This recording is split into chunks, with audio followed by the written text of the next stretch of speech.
A train, for its type, is the most powerful vehicle on land.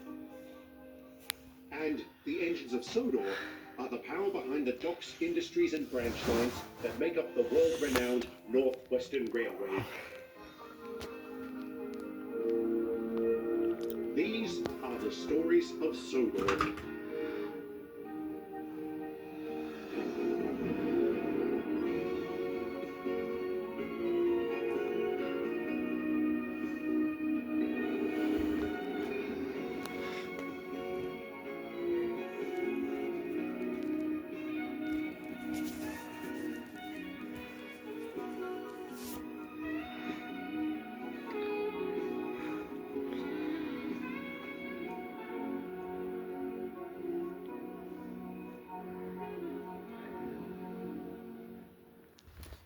Throughout history, there have always been some famous engines.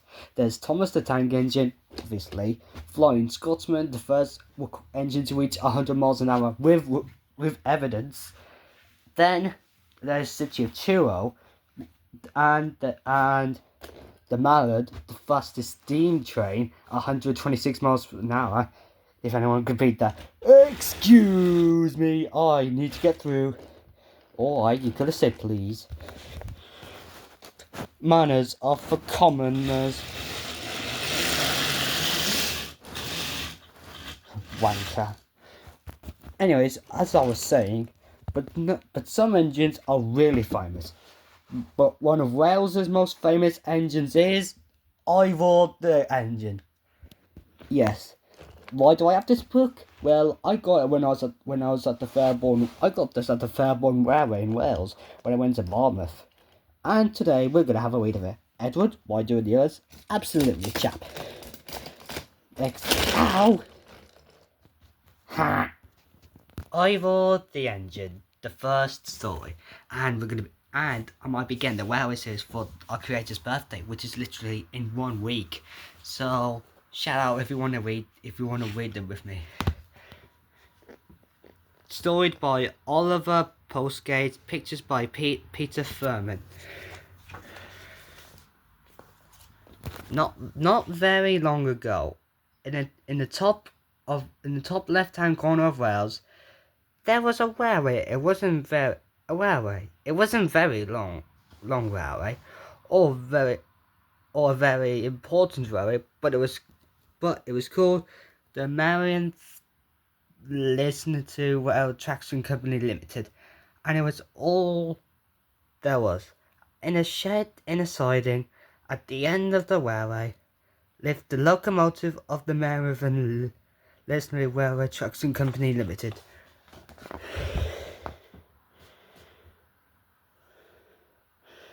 Which was a long name for a little engine, so his friends just called him Ivor.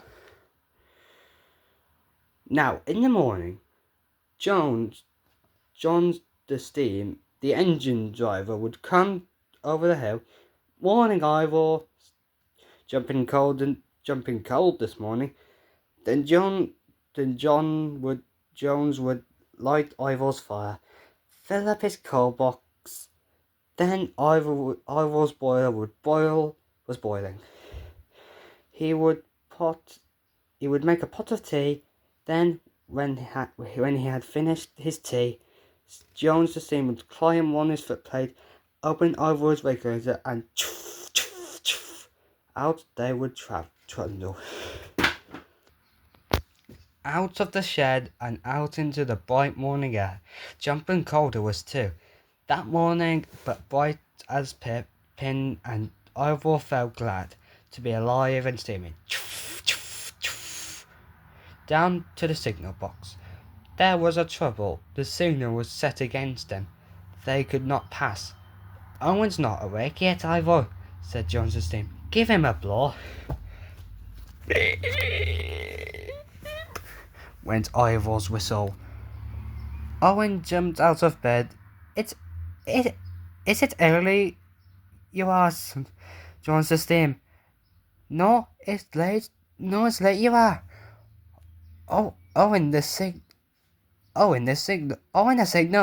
Pull your little lever patch. we've got work to do. Clunk. Up went the signal. Beep. Off they went up the hill, down the learning station. Are you even trying? Yes.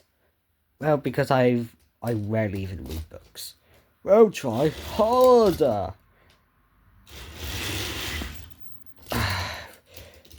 Twit. There was Die Station. Die Station, the station master. What is there for us today, Dal? Coal for Grumbly Gasworks, and there's the parcel of fish for Mr. Thomas and Grumbly. And you know, if you wouldn't mind, I know. I'd take it. I'd take it in with Ivor. Oh, I wouldn't do that. She'll want it fresh, not fried. All right, I'll put it on. I'll put it on the call. She can have it back. She can have it black. Couple up to the truck for me, Dolly. Right away then, Jones. See you later, Ivor. Off they went to do their day's work. Out of London Station and along the top of the hill towards Tanya Glitch. That was Ivor's favourite road. He loved to look down the valley and see the trees and the stone walls and the horses, to see the big wheel of the pit spinning, and far away, bright in the morning sun, completely, over the viaduct, through Talglitch, past Miss Figgins, the drappers, past the working men's club, past Jenkins the builder and decorator, where the ladders lean on the house, and peep into the tunnel, the dark, damp, smelling tunnel on the way to Grumbly. By the time they had delivered the coal to the gasworks, it was late in the afternoon. Jones left Ivor on the siding above the town and went down to take Mrs. Thomas her parcel of fish. It wasn't dirty except for the paper, so it didn't matter. Ivor stood there on the siding in a quiet summer evening. He felt tired and drowsy. Then he heard the singing. Oh, it was lovely singing. It was the Grumbly District Coal Society, practicing in the Congregational Hall. God, these words are so hard. Ivor listened and it steamed to him as through the hills and the valleys, the streams, the trees, and the gasworks were all singing together, singing in their praises to the golden evening sun. Ivor listened until they were finished, and then he stood very still in the silence, remembering what he had heard. "Are you asleep, Ivor?" asked Jones. "Time to go home." And all the way home, Ivor remembered singing to the choir, and he wished, oh, how he wished that he could sing with them, because he can't talk. The next day, John the Steam went to the station master's office at Lanyon.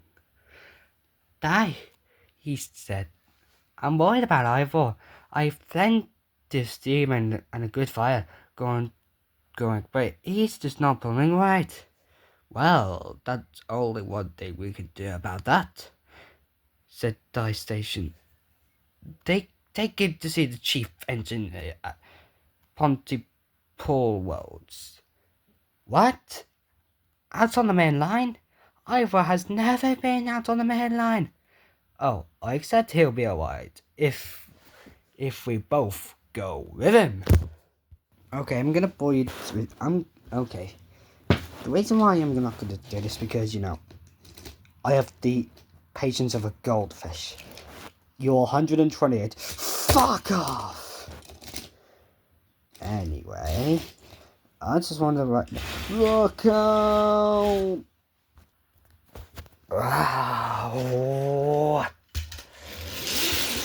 Oh my goodness! Who's gonna pull those to the works? I will. Who said that? Out of the blue came Emily. Hiya. I'll take care of this. I work at. Wah.